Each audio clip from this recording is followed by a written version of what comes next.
শুক্রবার দিন, ছুটির দিন। ঘরে বসে আড্ডা দিতেছিলাম। হঠাৎ করে শামসু মিয়ার মাথায় একটা বুদ্ধি এলো। সে বলতেছে, সবাই মিলে একটা মুড়ি পার্টি দিই। তারপর আমরা সবাই রাজি হয়ে গেলাম। এরপর শামসু ভাই সব আয়োজন করতে লাগলো। বাজারে গেল, মুড়ি, গুড়, চানাচুর, শসা, টমেটো এগুলো নিয়ে আসলো। তারপর বড় একটা তাগারা এনে সব আইটেম একসাথে ভেঙে এরপর মুড়ি ঢেলে দিলাম। সব কিছু একসাথে মিশিয়ে নিলাম। মুড়ি মাখাটা বেশ সুন্দর হচ্ছে। আর সবগুলো একসাথে মিক্স করে মুড়ির টেস্টটা অন্যরকম হবে আশা করা যায়।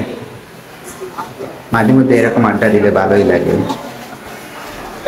বন্ধুদের সাথে আড্ডা দেওয়াতে ওই সময়টা অনেক সুন্দর ছিল।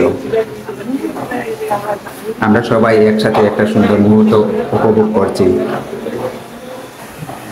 এতে অনেক ভালো লাগলো। হয়ে গেল আমাদের একটা ছোট্ট মুড়ি পার্টি।